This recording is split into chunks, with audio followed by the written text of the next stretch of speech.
Am I the jerk for telling off my class president and refusing to cooperate, all because she enlisted me in a school event without my consent? Because right now my classmates are saying that I'm the jerk for not cooperating, as I could potentially get all of us in trouble for not being involved. But despite the fact that I was never asked explicitly to be a part of this, I'm honestly now feeling very frustrated, and at this point I seriously don't know what to do. Here's what happened. To start things off, I'm an 18-year-old female and I'm currently in high school. Not too long ago, there was a school event that was organized to celebrate our trilingual institution, meaning that we held inter-class competitions in our local language, our national language, and in English. Every class is required to send 1 or 2 representatives per competition branch. Now, compared to my classmates, I am quite fluent in English, but I had another competition outside of my school that I needed to prepare for, so I did not enlist myself. About 2 weeks before the day of the event, the guidebook was sent to my class's group chat, as well as a list of who will be participating. Our class president, who's also an 18-year-old female, urged us to enlist ourselves, but since I was busy, I decided to ignore it. Fast forward a week after that, and at 7 p.m. on a Friday, my class president sent me a direct message. She asked me if I've already submitted the video for the upcoming school event's English speech contest. When I asked for further information, she sent me a screenshot of the list in the class group chat, showing that my name was on their list under English speech contest. Well, she admonished me for not paying attention, since she tagged me and the other contestants literally 5 days beforehand. In fact, she said to me, "You didn't know that you were enlisted as a participant? Oh, come on. We've already enlisted you in the group chat since like a week ago." When I checked the actual list, I found that above it, she had conveniently cropped out a text where she had said that this was a revised list composed by herself and our class's vice president, and apparently we can't protest this as they've officially registered the people on the list. She literally said there's no excuses. Well, I screenshotted that specific text and I circled the no excuses part before sending it to her. I told her that in that entire week after she registered me and our other classmates, neither she nor her vice president ever bothered to check in with me about whether or not I'm going to be able to participate. I also emphasized the fact that only now, less than 5 hours before the deadline, did any of them bother to text me. At the end of my text, I told her that everything must be done with consent and that there was no such thing as no excuses, considering that we live in a democratic country. Well, the class president left me on red, so you know what? I said to myself, fine, whatever. A couple of days later, it's Monday again, and the class president and vice president did not bring up this issue. My parents say that I'm right for feeling slighted, while some of my classmates have said that I'm the jerk for refusing to cooperate and potentially getting the entire class in trouble. So seriously, am I the jerk? Because right now I don't know what to do. No, you're not the jerk at all. I would not buy into this for a second. Because honestly, you have it right. No one's gonna be like,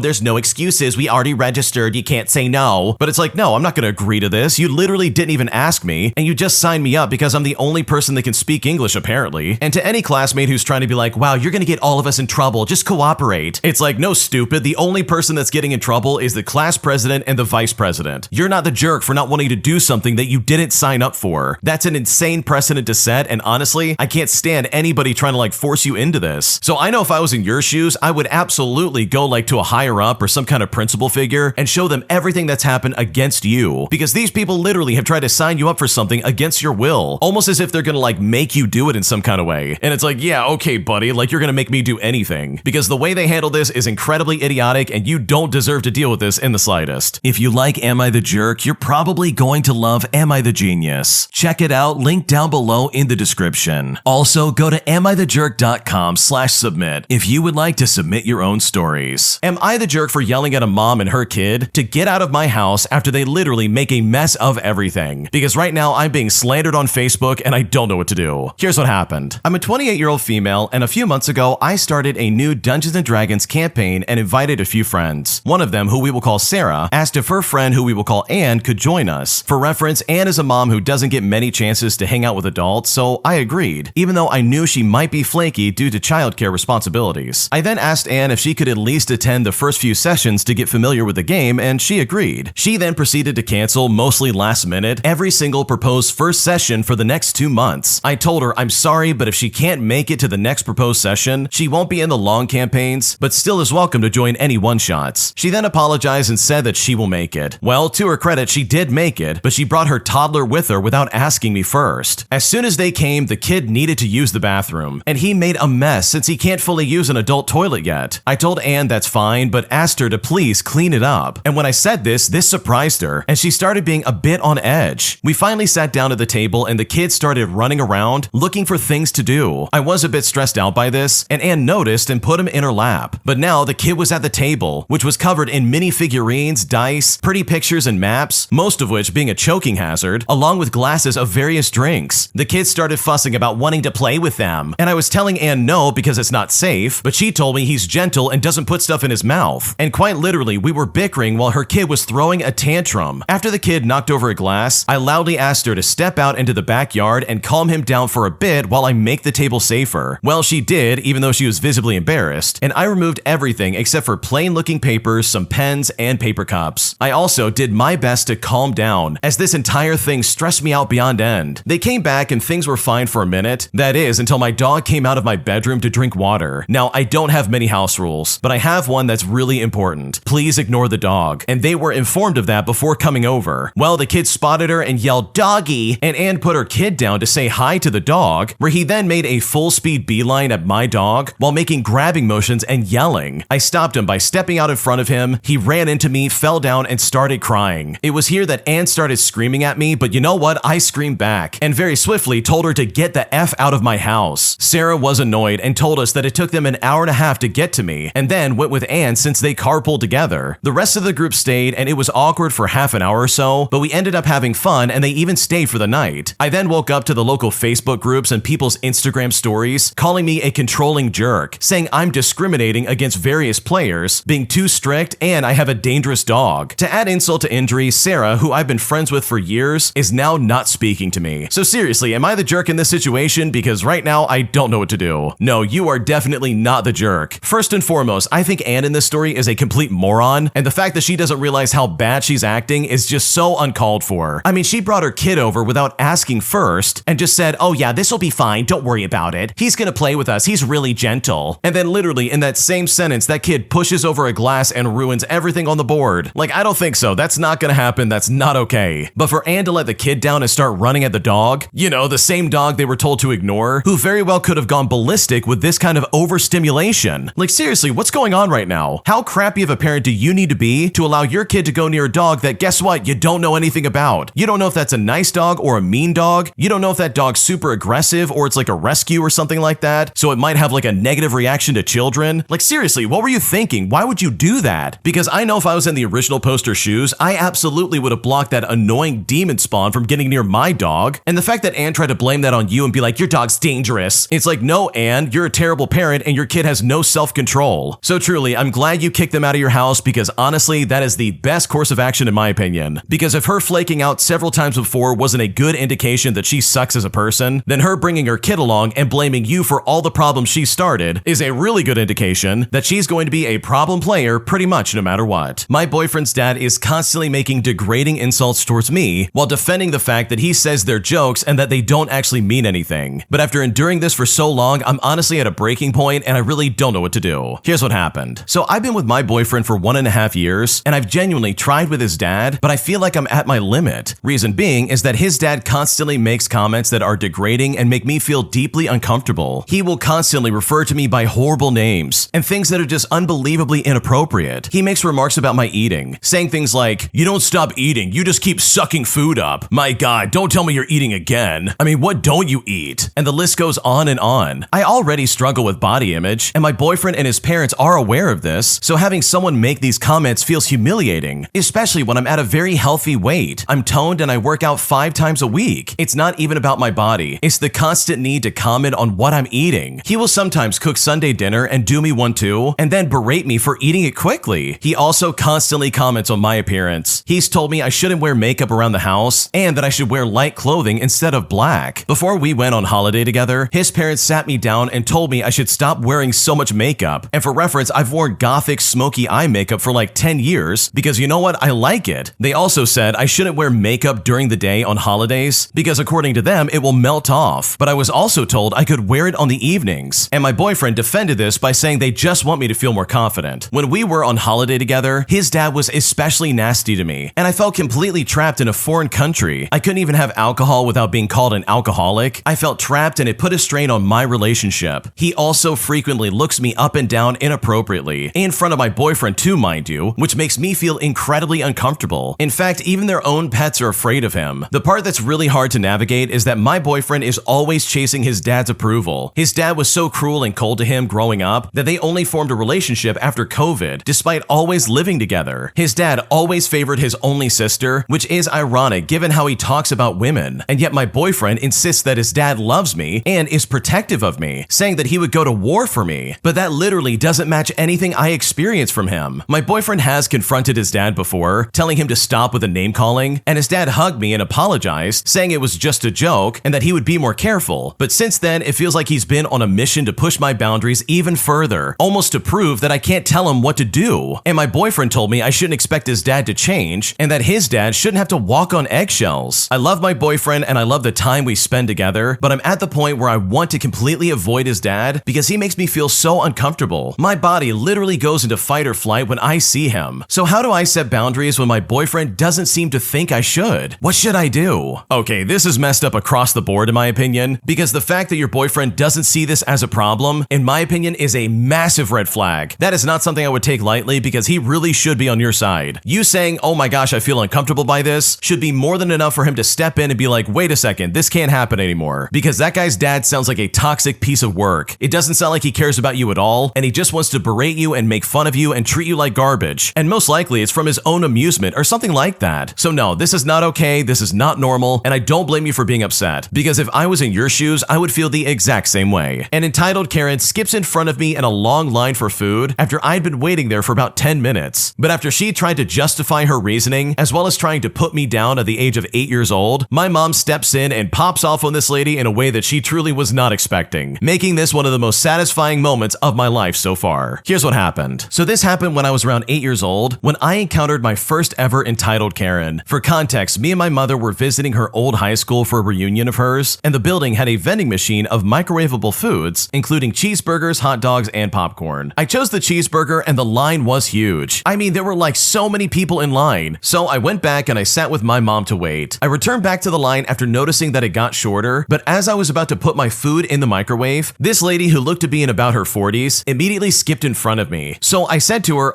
excuse me ma'am, I was standing in front of you. Looking at me with a sickeningly sweet expression, this entitled Karen said to me, I'm sorry sweetie, but I stepped out of line to talk to a friend, so I was actually in front of you. I then looked at her and I said, but you were never in line. At this point, she was sneering at me with a condescending look in her eye. She said to me, please don't talk back to me, sweetheart. Either go find your mother or suck it up and stand at the back of the line. I'm not gonna argue with a child. I was upset, and being that I was only 8 years old, I pouted just a little bit. But instead of going to the back of the line, I went and told my mom what happened. And to say that she showed anger fast was an understatement. She immediately went on mama bear mode and took my hand and we stomped back up to the line. Well, this entitled Karen noticed my mother and said, what do you want? My mom then says to her, did you just skip my kid? She was waiting in this line for about 10 minutes before you showed up. The Karen lets out a snort and says, so what if I did? She's a big girl, she'll get over it. My mom is obviously getting angry at this point, and she says to her, she is 8 years old, are you kidding me? You can't be the bigger person and go to the back of the line? You were obviously not in line, so grow up and get in the back. The entitled Karen rolls her eyes and says, whatever. She then looks at me and says, I'm sorry, kid. But my mom was not having any of that. She said to this Karen, don't talk to my child now, when you could have avoided this whole ordeal by just going to the back of the line. At this point, the Karen was screaming at my mom, claiming that I was lying and that she was a terrible mother. She accused her of raising a spoiled brat and yelled at me, calling me a few choice words. I then started crying because I was a pretty sensitive kid. One of the high school security guards noticed the noise and broke up the fight. The Karen immediately started acting innocent and accused me of skipping her, which obviously wasn't true. The security guard luckily was watching the entire interaction and told the Karen to either get in the back of the line and wait, or she could leave the premises. Well, she didn't like that and started to throw a temper tantrum, screaming about how she was going to sue my mom, the guard, and me. But after another threat from the guard, she sucked it up and stormed to the back of the line. I got to microwave my stuff and I walked back to my mother, and I honestly couldn't resist a bit of childish pettiness and revenge. So I smirked smugly at the Karen, who was now fuming at this point, while also sticking my tongue out at her. She was about to scream, but instead she just muttered the word brat under her breath. So I guess the moral of the story is that you shouldn't try to skip the line, because regardless, it's a really crappy thing to do. Yeah, this Karen was seriously out of line. You mean to tell me after not getting her way, she not only throws a temper tantrum, but then she's like, oh, I'm gonna sue everybody, especially you, and then points at like the 8-year-old version of you. It's like, dude, what are you talking about? I'm just trying to get like this food or whatever. You're the one that's skipping in front of an 8-year-old and trying to justify it. Like, who's the real bad guy here? I don't think it's me. I'm pretty sure it's you. So yeah, I love this story so much, and honestly, it is so nice to see a Karen get shut down in her place. An entitled idiotic customer literally ignores all the warnings I give him when it comes to returning a product at our store, because after he came in the next day trying to return a product that we could only give partial credit back for, he's now pissed off, claiming that he never knew any of the things that I literally explained to him 24 hours prior. And now I'm honestly super frustrated and I don't know what to do. Here's what happened. Many years ago, the shop I worked in had a strict policy. They had a restocking fee on all returns unless the product was actually faulty. Usually people understood when we explained we can't sell an open product as new, so if it simply wasn't to their liking, we would offer a partial refund. Well, not everybody understood this, especially for the guy I'm about to describe. On the first visit, the customer asked about a product. We discuss it in detail and I answer every question that he has. The customer then says to me, "If it doesn't work, can I return it?" I explain to him by saying, well, if it's faulty, certainly. If it's not faulty, there is a restocking fee, and you would need your receipt, and it's up to 12 months and all the other details that might need to be known. So the customer buys whatever it is. Well, fast forward, and on the second visit, the customer wants to return the product. I say to him, "Okay, can I ask why you need to return it?" The customer then says, "Well, it doesn't do what I want it to." I then ask further and I say, "Okay, well, how so?" The customer says, "Well, I needed to do all this other stuff and it just doesn't do that," as he then went into detail about all the things he needs this thing to do. I say to him, "Okay, no problem. We can refund you, but as it's not faulty, it will be a partial refund." He then asks the magic question, "Well, why is it a partial refund?" So I have to explain once again, well, it's because it's not faulty. We can't resell this product with an open box and a broken seal as a new item. As there's nothing wrong with it, we can allow you to return it, but not for full price. The customer then starts shouting, "Well, that's not fair. Why should I have to pay for something that I don't want?" But I say to him, "Well, you're returning it open and used. It's now a secondhand item. We won't be able to charge full price on it for the next customer. If you decided you don't want this anymore, as a courtesy, we will accept it back, minus any cost that we will incur." The customer then said to me, "Well, I don't agree to that." But I explained to him, "Sir, I was the one who sold this to you yesterday. I remember our conversation, including when I explained the restocking fee on non-faulty items. So yes, you did indeed agree to this." The customer then said, "Oh, I never said that." But I had to further explain by saying, "Well, I'm not saying you spoke the words 'I agree to the terms of the sale' out loud, but I am saying that I explained to you the terms of the sale and then you purchased the item. And those two things happen in that order. With that knowledge, you could have decided not to purchase the item, but you did it anyways. So it was an agreement to the terms of the sale." The customer then just came back and said, "Well, no, it wasn't." But I said to him, "You said it isn't faulty. We said we would offer a partial refund if it was returned non-faulty. And here we are offering you a partial refund exactly as we discussed before you went ahead with a sale." The customer then tried to double back as if I wasn't paying attention and said, "Well, it is faulty." When I asked him how so, he said to me, "Well, it doesn't do all the things that I want." So I responded back by saying, "Well, yeah, correct, it doesn't. It wasn't designed to do all those extra things. You asked a number of questions about it yesterday, and I answered all of them at length, and the things that you're wanting were never mentioned. So it's not faulty if it does everything it was designed to do." The customer then said that they can't make use of it, but I explained that as a courtesy, we offer a partial refund. He then said, "Well, that's not good enough." And at this point, all I could say was, "Okay." The customer then asked me what I meant by okay, and I just responded by saying, "I personally answered every question you asked about this item, including the one you had about refunds. You were fully aware of the terms of the sale, and you made the choice to buy it. It is now your item. It literally belongs to you. We are offering a partial refund on a non-faulty item, and you have said that offer is not good enough. There's no obligation on your part to accept our offer. This is definitely your choice as well." The customer then looked at me and said, "Well, what do you expect me to do?" And now I was gobsmacked. I seriously did not know what to say. So I just looked at him and I said, "Well, I'm not sure what you mean. I don't have any expectations of you. You can choose to accept our offer of a partial refund or not. That is for you to decide." Well, we never saw that one ever again, and honestly, it left me feeling very confused and very annoyed. Man, this customer did not know what they wanted. I mean, for me, the second I find out there's a partial refund at a place I'm buying something, that's when I decide, you know what, I'm just gonna go somewhere else, or I'm gonna shop online or something like that. Having a partial refund, in my opinion, is a stupid policy, and that is absolutely ridiculous, and I personally think that anybody should have a right to return something if they didn't use it, and if it's within a certain period of time that they can actually return it, like 30 days or 90 days or whatever might be going on. So that for me is a big red flag already, but this guy went ahead with it and is now trying to be like, "Well, I didn't agree to a partial refund." And it's like, yeah, dude, absolutely you did agree to this. All of this was explained to you and you still bought it.